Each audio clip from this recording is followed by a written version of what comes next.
Si Doomsday ay hindi lang halimaw, kundi problema rin na hindi nalutas ng mga comics.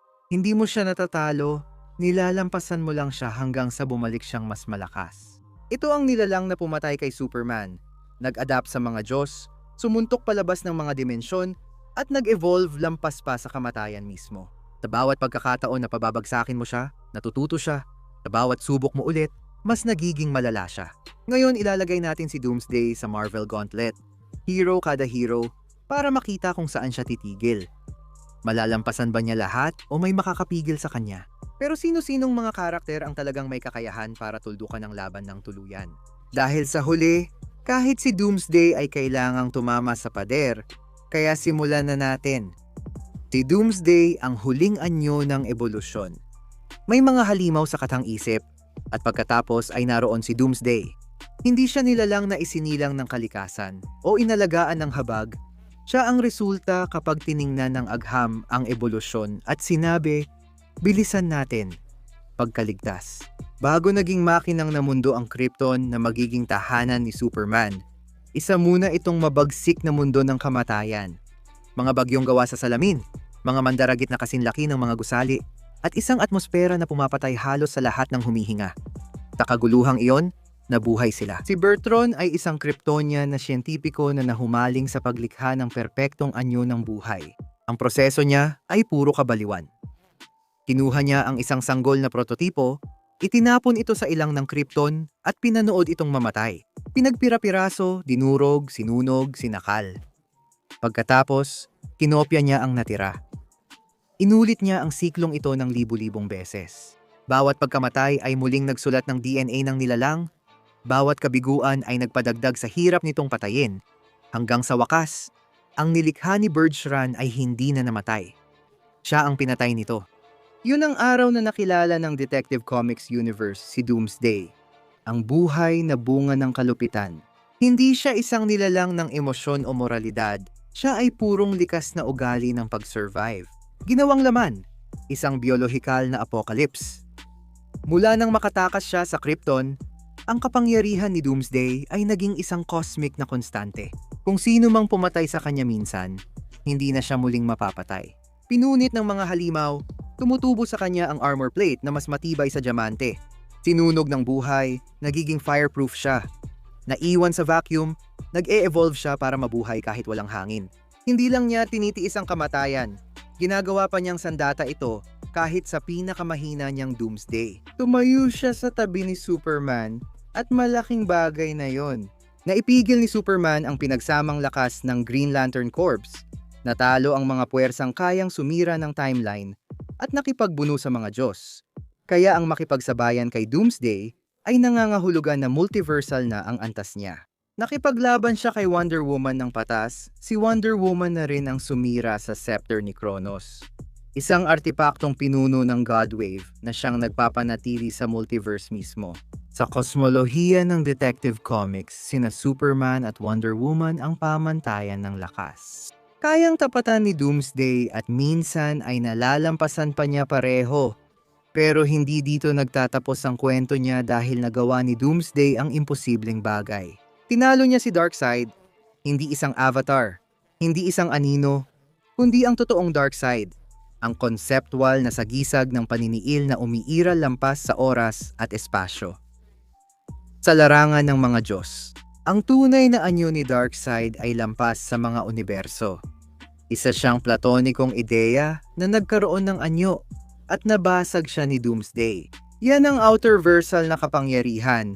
Antas na hindi na para sa mga planeta ang laban, kundi para na sa mga konsepto. Ngayon, maari mo talagang questionin ang bisa o pagiging totoo nito. Pero ayon sa manunulat ng kwento, iyon talaga ang nais niyang ipakita. Ang tibay ni Doomsday, gayunpaman, ay halos umaabot na sa pagiging katawa-tawa sa kwento. Kinaya niya ang pinagsamang suntok ni na Superman, Wonder Woman, at mga Green Lantern ng sabay-sabay. Hindi siya tinablan ng Omega Beams na kayang magbura ng kaluluwa sa pag-iral. Mga sinag na sapat ang lakas para masaktan ng Spectre. Literal na puot ng Diyos. At kapag may nakasakit kay Doomsday, hindi na iyon mauulit. Kahit patayin mo siya minsan, Tinuruan mo lang siya kung paano hindi mamatay sa susunod na makatakas siya. Ang Phantom Zone, isang walang dimensyong puwang na inilalarawan bilang isang mundo na walang hangganan sa pagitan ng pag-iral at kawalan. Ang makawala roon ay hindi dahil sa pisikal na lakas, kundi dahil sa metaphysical na pagsuway. Si Doomsday ay hindi lang tumatanggi sa kamatayan, tinatanggihan din niya ang mga batas ng realidad, at hindi tulad ng karamihan sa mga halimaw, si Doomsday ay hindi mabagal. Nakakasabay siya kay Superman na lumipad sa hyperspace, isang dimensyon na lampas sa mga batas ng oras at nakatakas mula sa pinagmulan. Ang pinagmumulan ng paglikha. Sa mga termino ng Detective Comics, ibig sabihin, hindi masukat ang bilis niya sa pinakamataas niyang anyo, kahit ang oras ay nawawala ng saysay. Hindi lang siya mas mabilis kaysa sa liwanag, gumagalaw siya lampas sa sanhi at bunga. Pero ang mga kapangyarihan niya ay higit pa sa suntok at galit. Ang katawan ni Doomsday ay parang arsenal. May butong tumutusok sa balat ng Kryptonian, lasong natutunaw ang laman, bilis mag-regenerate sa ilang segundo, at aura ng kamatayan na nagpapabulok sa paligid. Nagkaroon siya ng kakayahang maglabas ng enerhiya, teleportation, telepathy, at lumipad nang siya ay muling nabuhay. Ipinakita pa ni Doomsday ang kakayahang makahawa ng iba gamit ang kanyang DNA na lumilikha ng mga bagong Doomsday na hybrid. Ang mismong pag-iral niya ay nakakahawang paglipol. At sa paglipas ng mga taon, nag-evolve siya ng resistensya laban sa energy absorption, telepathy, soul attacks, at kahit ang pagbura sa kanyang pag-iral. Na-vaporize na siya, na-disintegrate, na-atomize, itinapon sa mga black hole, naging alikabok, at palaging, sa kung anong paraan, bumabalik siya sa dati niyang anyo. Si Doomsday ay komportable sa Multiversal Plus na antas, kayang makipagsabayan ng suntukan kina Superman at Wonder Woman ng pantay. Sa pinakamataas niyang antas, naging Outerversal si Doomsday. Natalo ang konseptual na Diyos at nakatakas sa dimensional na kawalan. Walang hanggan ang kanyang stamina, tuloy-tuloy ang ebolusyon at di mapipigilan ang kalikasan niya. Kapag lumaban ka kay Doomsday, nagsisimula na ang oras dahil bawat segundo, natututo siyang mas epektibong patayin ka. Hindi siya nagbabalak, hindi siya nananakop, hindi siya nagyayabang, siya ay basta nandyan lang. Nang ihagis ni Bertrand ang unang sanggol sa disyertong bahagi ng Krypton, hindi siya lumikha ng nilalang. Lumikha siya ng isang pahayag na ang buhay mismo ay maaaring maging sobrang marahas, sobrang walang tigil na pati ang kamatayan ay mapapagod sa pagsubok. Si Doomsday ang pahayag na yon na naging laman ng pagkalipol, binalot ng galit na parang buto, at binigyan ng pintig ng puso. Hindi siya ang katapusan ng isang kwento, siya ang kwento na nagtatapos sa lahat ng iba pa. Ngayon, una, si Kapitan America Doomsday laban kay Kapitan America ay hindi talaga isang laban. Ito ay banggaan ng dalawang magkaibang antas ng lakas. Si Cap ay isa sa pinakamahusay na mandirigma ng Marvel, taas-taas ang tao, perpektong teknik, at matibay ang loob. Pero si Doomsday ay nakipagsabayan ng suntukan kay Superman, winasak ang mga Diyos, at palaging bumabalik na mas malakas tuwing siya ay napapatumba. Maaaring tumagal ang kalasag, pero si Steve hindi. May isang sandali si Cap para mapagtanto na hindi ito laban na kaya niyang lampasan sa talino o lakas. Pagkatapos nilapitan ni Doomsday at tapos na ang laban. Dito talaga nagsisimulang maging interesante ang gauntlet kay Wolverine. Pero ganoon pa rin ang kinahinatnan. Nakalaban na ni Logan ang mga tunay na halimaw. Nakipaglaban siya kay Hulk, nagpalitan ng suntok kay Thor, at hinarap ang mga bantang kayang sumira sa kahit sino. Totoo ang mga kuko at siguradong magdudulot ng sugat ang adamantium. Hindi makakalabas si Doomsday dito nang walang galos. Heto ang problema. Ang masaktan si Doomsday ay malayo sa pagtigil sa kanya. Si Doomsday ay napunit, na-vaporize, nadurog, at nabura na. Sa bawat balik niya, immune na siya sa kahit anong pumapatay sa kanya. Pwedeng hiwain, saksakin, o tagpasin siya ni Wolverine. Pero wala siyang paraan para tuluyang pabagsakin si Doomsday. Walang panghuling tira o kondisyon para mapatay, at si Doomsday ay hindi kailangan ng ganoon. Isang malinis na tama lang ang kailangan. Isang suntok, isang hawak, isang malakas na bagsak.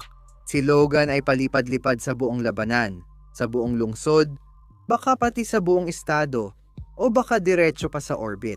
Oo, Mabilis magpagaling si Wolverine. Pero wala ring silbi ang paggaling kung parang nilalaro ka lang ng puwersang parang sakuna. Kayang mabuhay ni Wolverine sa laban na to, pero hindi niya kayang manalo. Magpapatuloy si Doomsday. Si Spider-Man ay isa sa mga karakter na gustong-gusto ng mga tao na palakihin ang kakayahan. At may magandang dahilan naman para doon. Nakatanggap na si Peter ng suntok mula sa mas malalakas na kalaban bago pa siya lumaban sa mga Herald level na banta. Napayanig niya si Colossus nang taglay niya ang kapangyarihan ni Juggernaut at nakaligtas sa mga labang di dapat mapasukan ng isang street level na bayani. Pero hindi ito isa sa mga ganong laban dahil wala sa mga kalamangan ni Spider-Man ang mahalaga dito. Sa bilis, natamaan ni Doomsday si Flash. Sa lakas, nilalampaso ni Doomsday ang mga nilalang na kayang magbuhat ng planeta. Ang kanyang sapot ay napupunit na parang tissue pati ang kanyang spider sense. Sisigaw ito ng walang tigil hanggang sa tuluyan na itong tumigil. Kayang umiwas, magpaliban, at magpatama ng matalinong suntok ni Peter. Pero hindi niya kayang saktan si Doomsday sa anumang makabuluhang paraan. At hindi tulad ng karamihan sa mga halimaw na nilalabanan ni Spider-Man, hindi bumabagal si Doomsday. Hindi siya napapagod at hindi siya nag-aatubili. Patuloy siyang sumusugod ng mas malakas, mabilis, at mabagsik habang tumatagal ang laban. Hindi ito laban ng talino o liksi. Ito ay isang pader ng pagkalipol. Habang naglalakad, ginagawa ni Spider-Man ang nakasanayan niya. Lumalaban ng matalino at matagal at hindi sumusuko. Ganun pa rin ang kinahinatnan. Nabutas pa rin siya ni Doomsday at nagpatuloy ito sa paglakad. Si Iron Man ang unang kalaban sa seryeng ito na talagang nagbago ng takbo ng laban. Hindi sumugod si Tony kay Doomsday. Umatras siya, nag-scan, nag-adapt at agad na inihagis ang lahat ng meron siya. Mga sunod-sunod na repulsor blast, unibeam, mga misil, at containment field. At sa totoo lang, si Iron Man ay nakipagsabayan na sa mga kalabang kasing lakas ng Hulk. Napaurong niya si Thor, nakipagsuntukan sa galit na mga Hulk, at gumawa ng mga armor na sadyang dinisenyo para labanan ng mga Diyos. Kaya kapag sumugod si Doomsday, ginawa ni Iron Man ang nakasanayan niyang gawin. Nag-online ang Hulkbuster. Saglit, mukhang kahanga-hanga ito. Dahil sa lakas ng Hulkbuster, napipigilan ni Tony si Doomsday sa pwesto niya. Malinis ang bagsak niya, tinulak niya si Doomsday sa mga gusali, at naglabas ng sapat na apoy para durugin ang mga blok ng syudad. Ito ang parehong uri ng armor na nakipagsabayan kay Hulk at nakaligtas. Pero ang makaligtas kay Hulk at ang mapatigil si Hulk ay dalawang magkaibang bagay. At mas malala pa si Doomsday. Si Doomsday, hindi siya napapagod, hindi siya bumabagal, hindi siya natutulala. Bawat suntok ay nagtuturo lang sa kanya kung gaano kalakas tumama si Tony. At pagkatapos ay mas malakas pa siyang bumawi. Ang Hulkbuster armor ay hindi para sa malinis na panalo, ito ay para makakuha ng oras. Isang bagay na hindi binibigay ni Doomsday. Mabasag na ang armor, pumapalya ang sistema, at nawawala ng saysay ang strength multiplier kapag binubutas ni Doomsday ang bakal gamit ang nag-a-adapt niyang lakas. At kapag nahawakan na ni Doomsday ang suit, tapos na ang laban. Walang estratehiya, walang panlaban, puro matinding dahas lang. Lumaban si Iron Man na parang isang Diyos sa sandaling iyon. Lumaban si Doomsday na parang mismong pagkalipol, nabigo ang Hulkbuster. At patuloy lang na naglakad si Doomsday na halos hindi bumagal. Ngayon, nagiging delikado na para kay Doomsday ang guwantes dahil kay Captain Marvel. Pero hindi pa rin sigurado. Si Carol Danvers ay siguradong kabilang sa antas ni Iron Man. Pisikal, malakas siya para mapaatras si Doomsday, mabilis para makasabay kahit sandali, at matibay sa mga atake. Mga suntok na kayang patumbahin ang maraming bayani. Nakipagsuntukan siya sa mga higante, lumaban kay Thor, at lumipad sa mga pagsabog na kaya sumira ng planeta. Kung may sino man bago sa puntong ito na kayang lumaban kay Doomsday ng harapan, siya yon. At sa sandali, gumagana ito. Kayang ihampas ni Carol si Doomsday sa lupa, pasabugin siya ng photon energy sa malapitan, at panatilihin ang pag-atake mula sa ere. Siya ay mabilis, agresibo, at walang tigil. Napaatras si Doomsday. Kailangan niyang mag-adjust. At lalo na kung papasok na si Binary. Si Binary Carol ay gumagalaw sa isang ibang antas. Abot bituin ng lakas ng enerhiya, kayang wasakin ang planeta, sobrang tindi ng kapangyarihan. Kaya ni Carol sunugin siya, ipadala sa orbit, at tamaan ng enerhiya para burahin ang kontinente. Pero may problema. Hindi natatalo si Doomsday sa lakas, natututo siya mula rito. Hindi siya nabubura ng binary, tinuturuan lang siya nito. Bawat pagsabog at suntok na kasing lakas ng bituin ay lalo lang nagbibigay kay Doomsday ng oras para mag-adapt. Nag-a-adapt siya sa init, nag-a-adapt siya sa enerhiya, nag-a-adapt siya sa puwersa. At hindi tulad ni Carol, walang oras si Doomsday sa kanyang power-up. Nawawala ang binary. Si Doomsday, hindi. Kapag bumalik na si Carol sa normal niyang lakas, mabilis na magbabago ang laban. Nakatayo pa rin si Doomsday ngayon. Matibay laban sa pinakamalalakas niyang atake. At kailangan lang niyang makapuntos ng ilang malilinis na suntok para tapusin ito. Mabubuhay pa siya at kaya pang lumaban.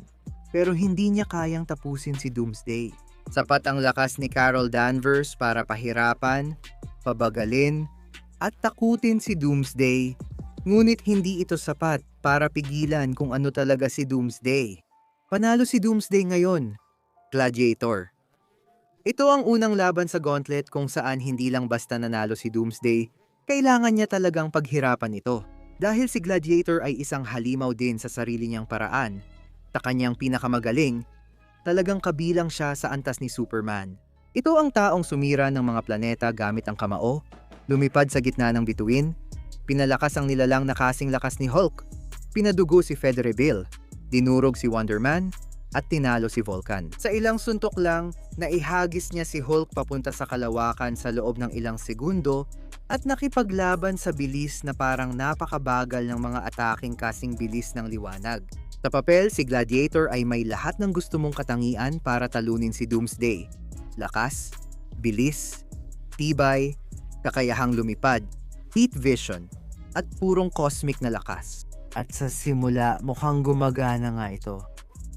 Kayang ihampas ni Gladiator si Doomsday ng malakas na bumubuo ng hukay, hilahin pataas sa langit at bugbugin ng suntok na nakakasira ng syudad at planeta. Bago pa gamitin ang heat vision na kasing init ng bituin, ang mga suntok niya ay sobrang bilis na nagiging malabo sa paningin. At sa unang pagkakataon sa labanang ito, si Doomsday ay natatalo na. Hindi lang basta binabaliwala. Ito na ang pinakamalapit na pagkakataon na si Doomsday ay talagang nahigitan ng kalaban. Pero dito na lumalabas ang problema. Ang kapangyarihan ni Gladiator ay hindi lang lakas, kundi kumpiyansa. At walang mas mabilis na sumira ng kumpiyansa, kundi si Doomsday. Dahil si Doomsday ay hindi kumikilos gaya ng isang kalaban. Naiintindihan ni Gladiator ito. Hindi siya natatakot, hindi siya natutumba, hindi siya sumusuko. Gaya ng mga planeta, bawat suntok na dapat sana'y magtapos ng laban ay nagtuturo lang kay Doomsday kung paano bumawi ng mas malakas. Bawat pagsabog na parang bituin ay mas lalo siyang natututo at umaangkop. Nakipaglaban na si Gladiator sa mga Diyos, halimaw, at mga imperyo. Pero si Doomsday ay patuloy lang na sumusugod. At ang pag-aalinlangan na yan, ang duda na yan, nakamamatay yan. Nakita na nating napadugo si Gladiator ng mga taong hindi naman dapat kayang saktan siya. Nakita natin siyang napayuko ng mas mahihinang mandirigma.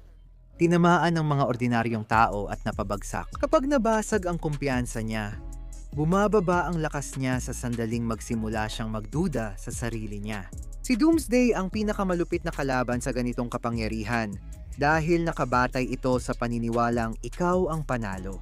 Kapag nagsimulang magtaka si Gladiator kung bakit hindi pa patay ang nilalang na ito, nagbabago na ang laban. Hindi kailangang lampasan ni Doomsday ang lakas ng suntok ni Gladiator. Kailangan lang niyang mabuhay ng matagal hanggang mawala ang kumpiyansa ni Gladiator. At kapag nangyari iyon, nag-a-adapt si Doomsday lampas sa lakas, lampas sa init, lampas sa bilis, at ginagawang isang mabagsik, pisikal, at matinding laban ito. Sa kanyang pinakamalakas, kayang tapatan ni Gladiator ang isang tulad ni Superman. Pero natalo na ni Superman si Doomsday gamit ang kanyang galing at karanasan. Nakikipaglaban si Gladiator base sa paniniwala at nabubuhay si Doomsday para sirain iyon. Ngayon, paano naman si Dr. Strange? Physical ba? Isa itong bangungot na laban para kay Strange. Mas malakas, mas mabilis, at mas matibay si Doomsday. At isang malinis na suntok lang ay kayang gawing mantsa si Stephen Strange sa buong labanan. Walang bersyon ng laban na ito kung saan susubukan ni Strange na makipagsuntukan sa kanya. At alam niya yon, pero hindi patas lumaban si Doctor Strange at hindi rin siya lumalaban ng pisikalan.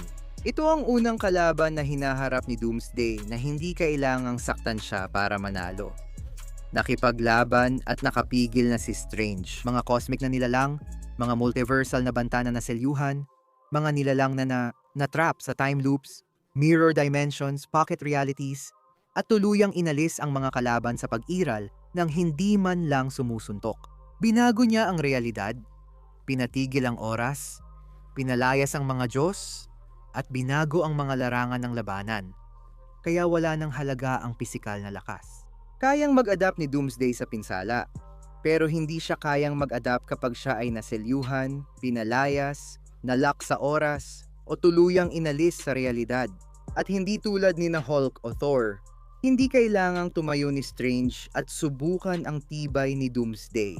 Isang matagumpay na spell lang, isang dimensional na kulungan, temporal na pag-freeze o tuluyang pagpapatalsik, tapos na ang laban. Hindi lalakas si Doomsday kung hindi siya magkakaroon ng pagkakataong lumaban pabalik. Kaya kahit na mas malakas si Doomsday pagdating sa pisikal na lakas, si Doctor Strange ay gumagalaw sa isang ibang antas ng kapangyarihan. Dito nabibigo ang gauntlet, hindi dahil mahina si Doomsday, kundi dahil ang purong lakas ay sa wakas nakatagpo ng bagay na hindi niya kayang butasin gamit ang suntok. Panalo si Dr. Strange. Isa ito sa mga laban sa gauntlet kung saan hindi lang basta naglalakad si Doomsday at tinatabunan ng kalaban. Dahil ang Hulk ay ginawa para sa ganitong klaseng bangungot, sa kanyang kaibuturan, si Hulk ay kapareho ng problema ni Doomsday. Isang nilalang na ang kapangyarihan ay walang tunay na hangganan. Habang mas nagagalit si Hulk, mas lalo siyang lumalakas. Di tulad ng iba, ang sakit ay hindi nagpapabagal kundi nagpapabilis pa sa kanya. Nawasak niya ang mga kontinente, nabiyak ang mga planeta, napagdugtong ang tectonic plate, at nakipaglaban kina Sentry, Thor, at abstract na cosmic na puwersa hanggang magtabla. Sa pinakamataas niyang antas, ang World Breaker Devil Hulk. Kapag pinapagana siya ng The One Below All, hindi lang basta malakas ang suntok ni Hulk, kundi ginugulo niya ang realidad sa paligid niya. At iyan ang nagpapakaba sa laban na ito. Kayang makipagsabayan ni Doomsday kay Superman. Kaya niyang mag-adapt, kaya niyang pumatay ng mga Diyos. Pero hindi basta-basta si Hulk. Lalong lumalala ang problema sa bawat suntok ni Doomsday. Habang tumatagal ang laban, mas sumasama ito. Lumalaki ang mga shockwave, nagkakagulo ang espasyo, at nagsisimulang sumuntok si Hulk gamit ang lakas na kayang magdulot ng pagkalipol. Sa kabila nito, talagang nararapat si Doomsday dito. Mabilis siya, sapat na brutal para masaktan si Hulk, at adaptive kaya walang technique si Hulk na uubra ng 2 beses sa kanya. Nagiging isang matinding apokaliptik na suntukan ito. Nagkakabiyak ang mga kontinente sa ilalim ng kanilang mga paa. Walang gustong tumigil o kayang tumigil. Pero sa pinakamataas na antas, may taglay si Hulk. Hindi basta-basta tumitindi si Doomsday ng walang hangganan. Nag-e-evolve si Doomsday para labanan ang mga banta. Si Hulk mismo ang nagiging banta. Kapag nabigyan ng sapat na oras, sapat na pinsala, at sapat na galit, umaabot si Hulk sa antas na kahit ang mga pag-aangkop ni Doomsday ay wala ng saysay. Dahil wala nang natitirang bagay na pwedeng pag-angkopan, kundi puro matinding, imposibleng lakas na lang. Malapit, mabagsik, at mapaminsala ang laban. Pero sa pinakamataas na antas, patas na nakuha ni Hulk ang panalo. Paano naman si Doomsday laban kay Thor? Ngayon, buong buhay ni Thor ay ginugol niya sa pakikipaglaban sa mga nilalang na hindi dapat namamatay. Tulad ni na Hulk, Mangog, mga Celestial, Skyfathers, at mga Godkiller. Nakakakita na siya ng mga halimaw na pununo ng galit noon, pero ibang klase si Doomsday. Hindi lang ito basta lakas, nilalang ito na kayang makipagsabayan ng suntukan kay Superman. Isang karakter na nakabiyak ng mga timeline, nakapunit ng mga dimensyon na parang papel, at tinrato ang space-time na parang mungkahi lang. Natalo ni Doomsday ang taong yon, nasuntok niya palabas ang sarili niya mula sa Phantom Zone, nakaligtas sa impyerno, namuno doon, at nag-evolve sa bawat kamatayang sinubukang humadlang sa kanya. Tuwing akala mo naiintindihan mo na siya, bumabalik siya na mas malala pa. At para sa maraming bayani, doon na nagtatapos ang kwento. Pero si Thor ay hindi tulad ng karamihan sa mga bayani. Hindi lang basta pinapaikot ni Thor ang Mjolnir, pinapatong niya ang pagka-Diyos niya. Ang Odin Force pa lang ay inilalagay na siya sa antas ng mga ama ng langit. Kung saan normal lang ang mga laban sa multiverse at ang mga nilalang tulad ni Thanos at Galactus ay hindi agad panalo laban sa kanya. Isama pa ang panahon ng cosmic powers niya, ang mga karanasan niya sa Phoenix Force at dagdag na lakas mula kay Zeus. At si Thor ay gumagalaw na sa antas kung saan ang mga purong pisikal na halimaw ay hindi na problema.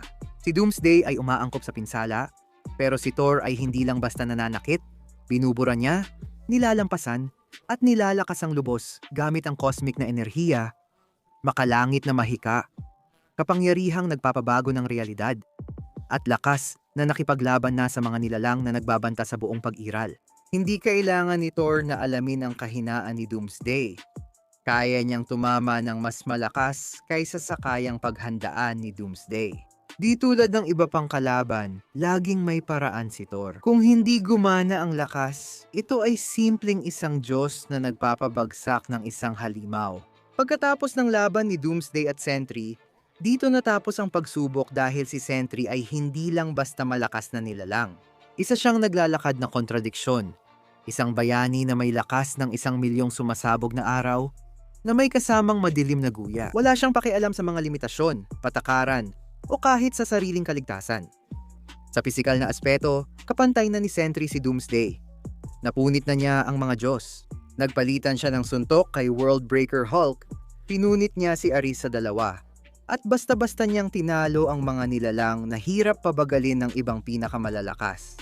Hindi lang siya malakas sumuntok, binubura pa niya ang mismong bagay o materya. Manipulasyon, kontrol sa molekula, enerhiya, at pagpapalabas nito sa sobrang taas na antas.